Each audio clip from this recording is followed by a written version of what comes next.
বৃহস্পতিবার বিজেপি নেতা দিলীপ ঘোষের জন্মদিনে এ যেন এক অভিনব চিত্র। বিধানসভায় বিরোধী দলনেতার ঘরে পালন হলো দিলীপ ঘোষের জন্মদিন। এদিন বিধানসভায় তখন অধিবেশন চলছে। শুভেন্দু থেকে অন্যান্য বিজেপি বিধায়করাও তখন অধিবেশন কক্ষে।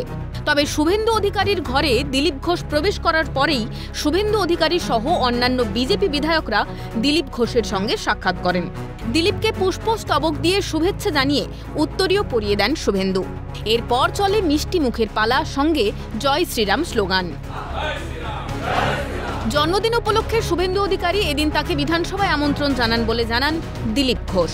আমাদের পার্টির বিধানসভার নেতা মাননীয় শুভেন্দুদা আমাকে আমন্ত্রণ করেছিলেন জন্মদিন জেনে মিষ্টি খাওয়ার জন্য। সেই জন্য দুটো কাজই হলো, জন্মদিনে মিষ্টি খাওয়া হলো, সবার সঙ্গে দেখা সাক্ষাৎ হয়ে গেল, শুভেচ্ছা বিনিময় হলো, আপনাদেরকেও শুভেচ্ছা। অন্যদিকে এদিন বিরোধী দলের দিলীপকে শুভেচ্ছা জানান শাসক দলের কুণাল ঘোষ।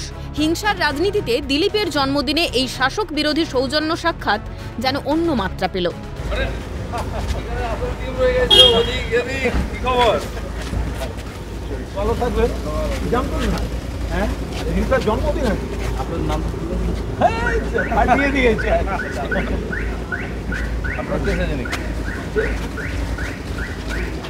দিকে দিকে যখন রাজনৈতিক হিংসার নিদর্শন, তখন এই দৃশ্য কার্যতই মন ভালো করার মতো, বলছে ওয়াকিবহাল মহল।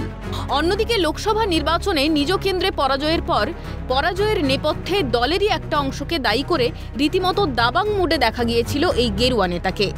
কাঠিবাজির অভিযোগও এনেছিলেন তিনি। আর তার পেছনে সেক্ষেত্রে কোর কমিটির সদস্য শুভেন্দু অধিকারীর বিরুদ্ধেই উঠেছিল আঙুল। ওয়াকিবহাল মহল বলছে তখন থেকেই বেড়েছিল শুভেন্দু দিলীপ দূরত্ব। এ নিয়ে বিজেপির অন্দরে বাইরে বহু চর্চাও চলেছে, কিন্তু সেই চর্চা তুঙ্গে ওঠার আগেই শুভেন্দুর আমন্ত্রণে তার বিধানসভার ঘরে দিলীপের জন্মদিন পালন। তাহলে কি দূরত্ব কমে ক্রমশ হৃদ্যতার বন্ধন দৃঢ় হচ্ছে দলের স্বার্থে? এ সাক্ষাৎ কি শুধুই সৌজন্য সাক্ষাৎ, নাকি বিরোধী দলের নতুন কোনো তাৎপর্যপূর্ণ সমীকরণের সূত্রপাত? উত্তর দেবে সময়। ক্যামেরায় কিশোর মুখোপাধ্যায়ের সঙ্গে রাজা সাহা, সুদীপ্ত পাল ও শুভজিৎ মান্নার রিপোর্ট, ক্যালকাটা নিউজ।